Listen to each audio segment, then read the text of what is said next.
Greetings everyone, I'm Mar. Once again, this is my opinion. As you can tell from the title up there, we are continuing our journey through the episodes of Everybody Loves Raymond.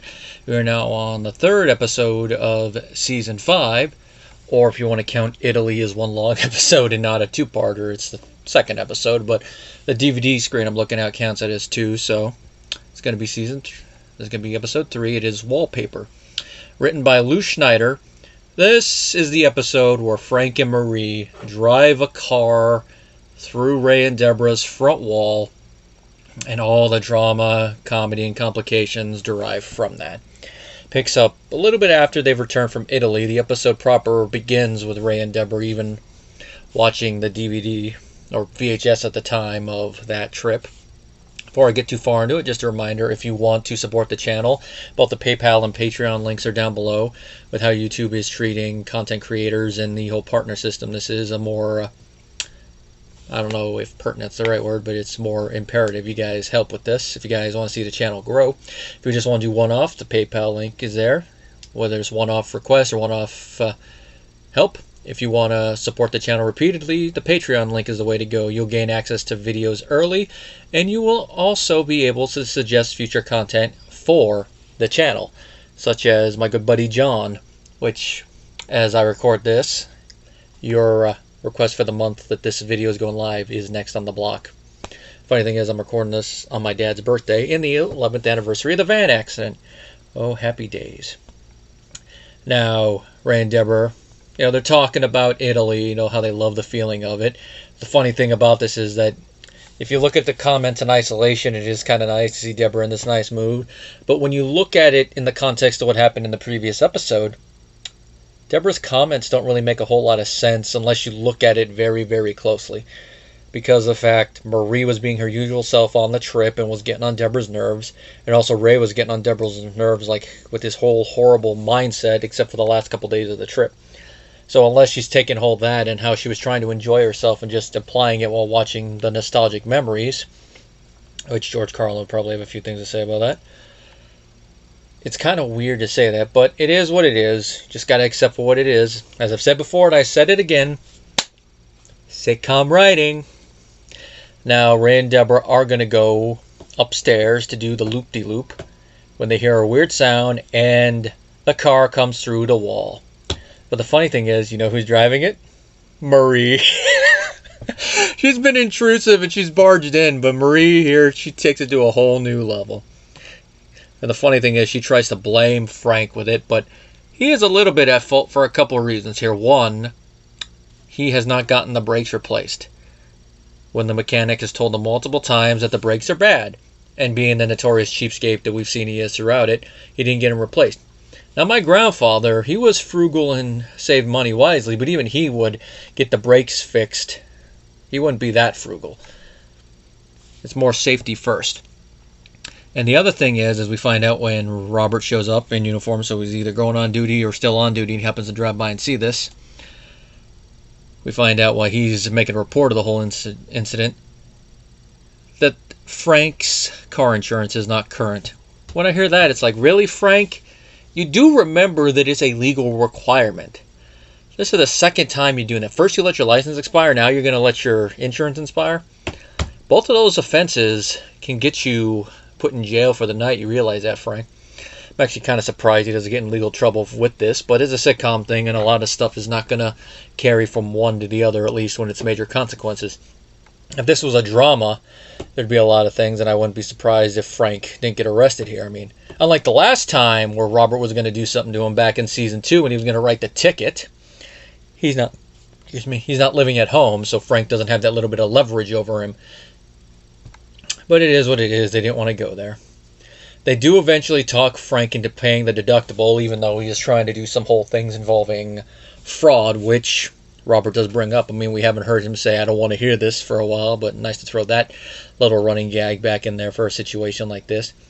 They talk him in, even though Frank does kind of storm off. Should I say drive off. So once again, Frank, you're breaking the law there. Breaking the law. They get the wall to go up. Frank's check doesn't bounce, which is a little gag there. And Everything seems to be going good, but then Ray notices something weird about the wallpaper. It doesn't 100% match the wallpaper that was there. He says by noticing the wall that's still there and the wall they put back up. But the thing about that is if you look at the wallpaper very, very closely, you notice it's the same wallpaper.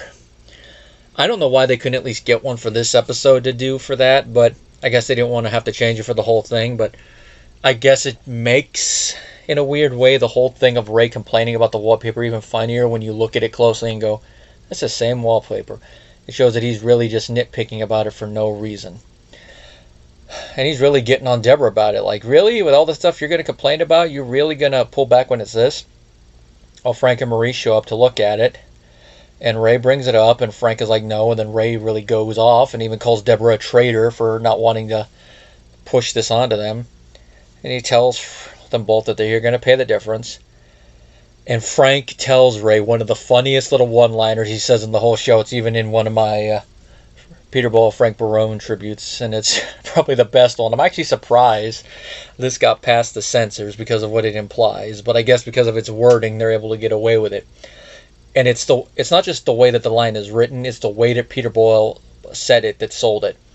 His dry, semi-sarcastic way of saying it.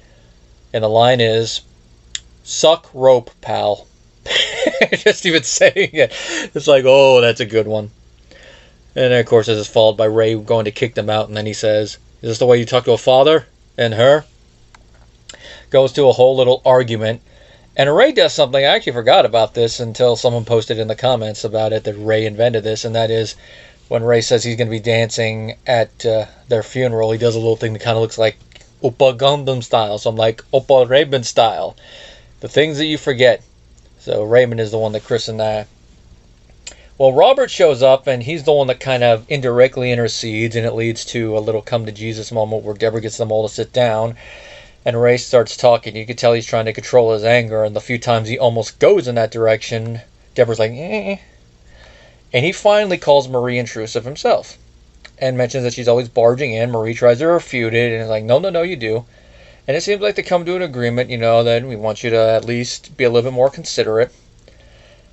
Now, in syndication, the episode ends a little bit after this, where Robert tries to segue into it and says he wants to get some things off his chest. And, of course, like always, Maria's like, nah. And then there's a little shot of Robert being like, he doesn't say it, but you can tell in his mind he's like, Raymond. Never ends for Raymond. Raymond gets to have a coming to Jesus moment. Robert tries to do it. Fuck him. I don't mean to drop that, but that's the gist of it. But at this point in the series, we know these characters so well that Brad Garrett can just sell that just with a look. It's like with how Maria's played. She doesn't actually have to slap you like she did in the pilot episode and a couple other times. She just has to do it with how she portrays it. Now, in a moment that's cut in syndication, the last part of it involves the family finding the tape. They go to watch it, and essentially it returns everything to the status quo. Now, in syndication, you don't really need to do that because of whatever order they show the episodes in. But also the fact is, we know following this, most of the stuff is going to return to the status quo. It's kind of like when you watch the original Star Trek series in syndication, it doesn't matter which order you precisely they're put in. Although if you watch them in a certain order, you'd be scratching your head when you look at the stuff in the background, like, wait a minute, why did that change? But here, you don't really need to do it, but it's a nice little thing to show that whole conversation, especially with Marie, and a little bit with Frank, it went in one ear and out the other. And even Ray's being a little insensitive here when he tells Deborah, like, are you going to get that iced tea? Because I'd like one too. And Deborah's just looking at him like, really? It's one of those times you want to reach through the screen and smack Ray across the face. As George Lopez would say, give him putazo that you're going to bounce off the walls, you're going to hit him so hard. He's that much of an idiot. And of course, in real life, it makes you wonder, why aren't these characters divorced or having marital issues? Because in real life, in a situation like this, they probably would have been long divorced. Or Deborah, in modern terms, would be on Just No Mother-in-Law. I've said that a couple times and I say it again, but that's the moment. Like, maybe one of these days I'll do a compilation of Ray's insensitive moments. So those of you who are in marriages that might be going towards the rocks know what not to do. That's one thing about this, is that we're able to laugh at some of the stuff, but it also gives insight when you look at it and what not to do in a relationship or a marriage and what to do. Here, That's one thing you don't do. You don't say what Ray does. Now, there is one little deleted scene. It's called a deleted scene, but it's really not much of a scene. It's more a lead into the episode's actual beginning on the DVD. And it's Ray and Deborah share a laugh at the kids' expense. The kids are playing Italy by pretending to make wine by smashing raisins. And Ray says, "Kids are stupid." It's just like a nice little moment to lead into them watching the tape. It's not really much. I mean, you could have had it in there and cut it in syndication, but cutting it out doesn't really hurt the pacing. It's not like the opening of the termite episode where it's a couple little moments that you cut out. You're like, yeah, you don't really need it in the final episode, but it's nice for the live audience here. Not really much. I mean, there's more that they cut out of other episodes in syndication, so maybe they didn't want to have the dad openly calling his kids stupid. Which we're going to get in another episode down the line, so they're going to turn that into a whole plot thread for an episode, and we'll talk about that when we get to it. I believe that's in season 6. And of course, that's going to be the second appearance of a certain Dan character that we saw in season 2. You guys know who I'm talking about. Mr. T-Ball. In that episode, he'll be Mr. Basketball. Alright, Allie does get a good line here, and we start to see a little bit more personality from her in episodes that don't show her as like the main focus. We never get anything.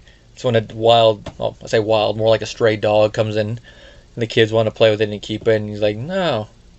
At this point, the kids are a little older, so them actually getting a dog wouldn't be too bad, but it'd probably just be in there one episode and gone. I mean, Shamsky passed away, and we never actually got an episode dealing with that. I mean, that would have been interesting. I mean, look how Robert reacted when they were going to give Shamsky away. That's about it in my notes, and that's about it for the trivia, too. This is a pretty fun episode. It's a nice little episode to follow Italy. And just looking at the episodes, because I do have the episode selection for Disc 1 of Season 5 up, all the episodes on this disc are ones that you don't skip. Like I said, between 3 and parts of 6, this is the highlight of the show. So here they're still riding high, and a lot of these are good. But this is a nice little segue from Italy into the rest of the season, especially with what's going to happen in the next episode, and I'll rant a little bit on some of the stuff there when we get to it. But it's a nice little one, nice little moment. Really shows that Ray can be pushed to a certain level when it comes to the crap his parents do, and he will stand up for it. Shows that Frank can actually have some good zingers. I mean, we've seen that before, but we can show just how much they'll push it now. But of course, everything will return to the status quo, which, as I said earlier, that's really all I have to say about this episode. Now, the next one, once again, is going to be a Robert and Amy-centric one. And it's going to deal with the downgrade and the downside of how their relationship went at this point in the series. And of course, that is meant to be. Till next time, guys.